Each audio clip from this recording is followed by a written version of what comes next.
Yo, hey, what's up, people? We're back. This is gonna be a two-in-one. I think I'm gonna do both characters in one. I don't know. Maybe I should do them separately, but I don't know. We'll see. We'll see how it turns out. It might be a two-in-one. It might just be a one-in-one. So we'll see, or a one out of two because there's two. Anyways, first things first, we want to say thank you to Kevin once again for data mining everything, which is super super awesome. Another thing, thank you to one of my Discord subscribers. I guess I could put a picture of him because he's the one that put up this comment. From Kevin, it says, "Does Utah or Juzo come first?" And he goes, "Thanks for the info. Utah comes on the 12th, and Juzo comes on the 26th. So we're gonna have Utah comes in 2 days. So I don't know. I might upload today, but I've already uploaded 4 videos today. So this would be like the fifth one I'm uploading. So I might upload today, so everybody has 2 days to look at it. But we do have Utah coming in 2 days, and then we have Juzo coming 2 weeks after that. So I'll be making summoning videos on them and all that good stuff. Anyways, so first we'll do Utah because he's coming. So there's the banner: rescue dual faction support, versatile and team friendly, probability up. Um, and then now I need to go find out where I put all this stuff. For you guys, it'll be instantaneous. For me, I'm gonna be looking at pictures. Anyways, Utah, rescue support. He's gonna be no organization. Grants all characters Ultra 8 for 2 turns, then deals cooperate damage equal to 540% of attack to the enemy target. Increases aid increases damage dealt by 15% and reduces damage taken by where is it? Reduces damage taken by I don't have it. Whatever. It's alterate increases damage dealt. It could be oh, there it goes. And see, okay, gotta slow down. It increases damage dealt by 15% and reduces damage taken by 8%. Cooperate increases damage dealt by 5% per buff on yourself up to 30%. Now there is, of course, a couple of pictures which is going to be rotating through. The first one, it didn't have it. It's just at 15%, and it's from 50% damage taken by 8%, and then 5% up to 30. And then, of course, in the other one, the Ultra 8 is at max is 20%, reduced damage taken by 8%, and the Cooperate increases damage dealt by 5% up to 30. So let's go through his skills. Arcane, right? This better be the right one. Let me tell you, if it's the wrong one, I'm gonna be so mad. No, it should be it. Arcane. When the battle starts, grant all allied no organization and Antiku characters Arcane. For each no organization or Antiku character on the team, including a backup character, increase all allied characters' basic stats by 4% up to 20%. So he doesn't have to be in backup, and he includes the backup. I thought the other ones included no, because the backup characters were the ones that give you the buffs. So you can have them normal, and then it'll include backup character. Nice. Okay. Also, Arcane, for each buff on yourself, increase attack by 4% up to 12%. When attacking a target with debuffs, increase your damage up by 5% for every 2 buffs up to 10%. So 4 debuffs max. Not bad. Not bad. Not bad. All right. Encircle. After using an active skill, inflict a number of brittle to the enemy target equal to the user's active skill level.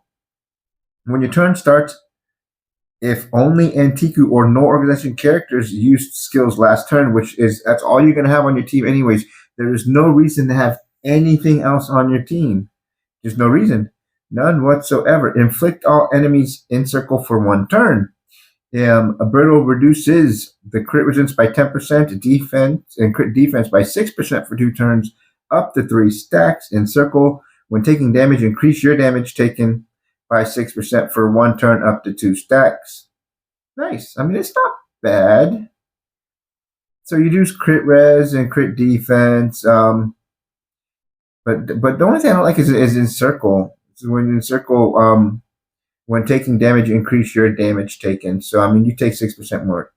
Yeah, that's I don't know. That's kind of weird, right? I mean, I guess you're buffing, debuffing, and all that stuff, and you can have two factions. So I mean, you can mix, you can mix your antique and no organization together, which is nice now because it'll be nice. I think it'll be super nice to be able to mix two different factions together. Because maybe you have like two antiques that are really really built up and three nor orgs, or the other way around, 3-2 or 1-4 whatever, or 2-2, and then who knows whatever. You can have two different factions, and then you're not gonna have like all five of that team or that faction built up, and then you have to bring one from another faction like I do. I have Sen with my team, so that'll it'll help because me using combat Ken, it kind of like you know using combat Ken, it just the Sen doesn't do anything, but whatever. I mean, I don't. That's not why I have Sen there. I have Sen there to start up my skills, but whatever. Anyways, let's get back to this one. All right, weak. Applying weak increases all allied characters' basic stats by 8% for one turn, which we know. Stat boost. Grant yourself immunity to all debuffs and weak effects, which is nice. When an allied character takes damage and their HP falls below 50%, increase their skill level. Each character can trigger this effect once. Nice. So whenever your HP falls under 50%, you're going to increase your skill level. And that's for all characters, which is super nice. And of course, they can only trigger it once because I mean, when are we ever using healing? I mean, I don't know. I don't think we ever use healing.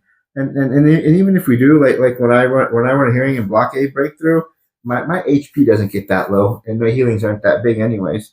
But this would be nice. It'll be nice to get your skill up. And then the power burst boost is reduce all allied characters' damage taken by 8% for one turn upon power burst. So nice, super super nice. And that's it. The next one is we have Juzo, and so this is going to be an all-in-one. All right. So the first thing that I need to do is I need to remember whatever how many minutes I'm in this. It doesn't matter. I'll figure it out. Anyways, Juzo control Scorpion. So there we go. There's a Scorpion 156. Inflicts weak regardless of element. Dominates with high damage. I mean, Juzo's always been big on damage. Anyways, so let's start at the very, very, very beginning. Tag CCG, of course. Juzo's gonna be CCG. I don't know anybody who really builds CCG. I don't know. I don't know. I don't know.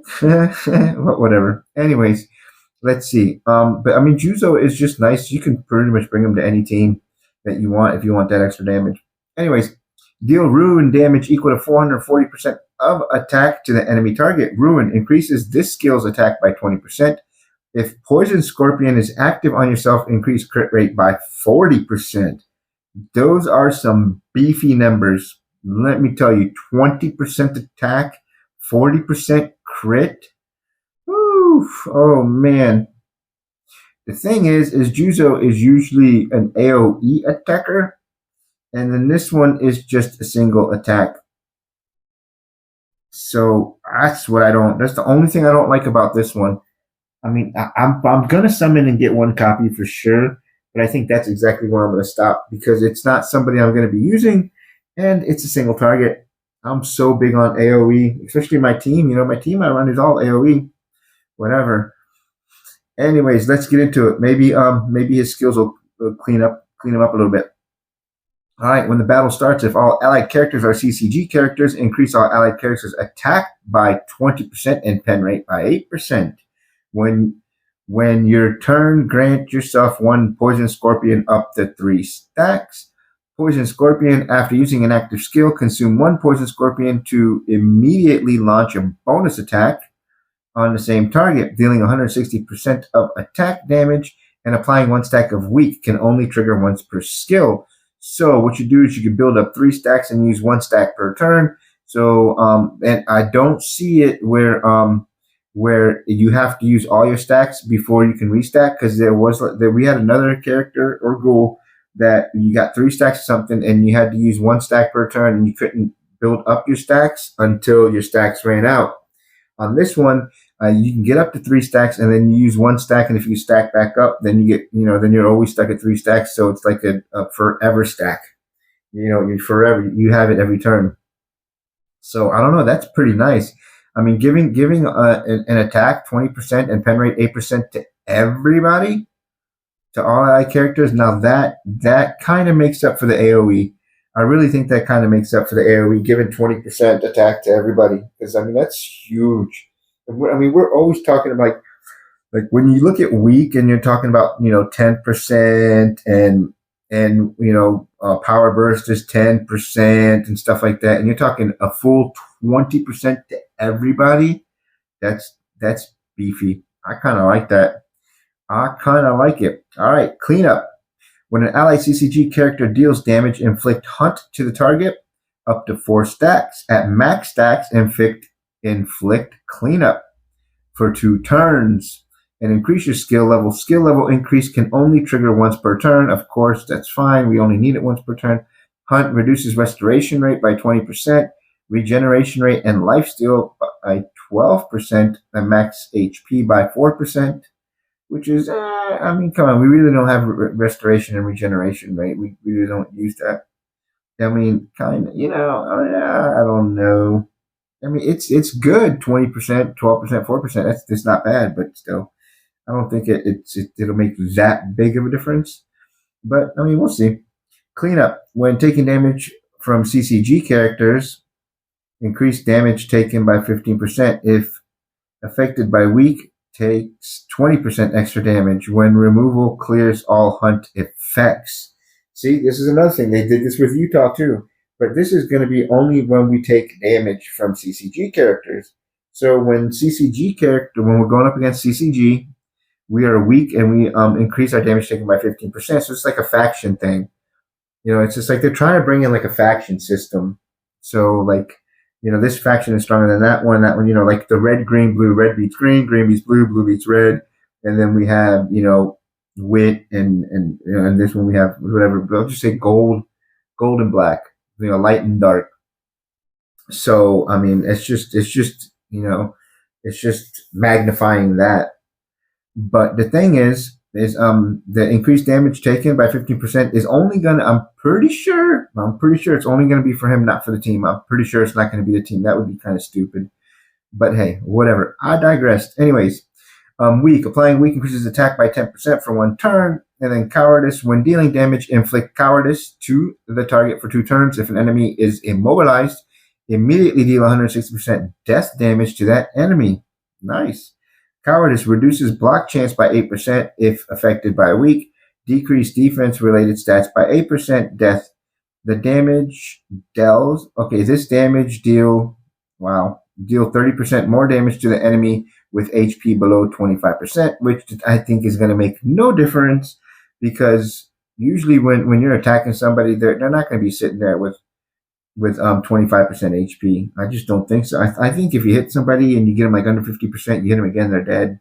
But hey, I digress. We'll see. And then power burst. Gain power burst increases damage dealt by 10% for 1 turn. There we go. Got both of them done. 1 video. Now I got to make the thumbnail, put it all together, and then hopefully, I think I'm going to upload it first thing tomorrow. And then we still have 1 day for Utah. We got 2 days now. We'll have 1 day then. Anyways, I'm going to finish this off here. I will talk to you guys in the next one. Take it easy, everybody. Peace.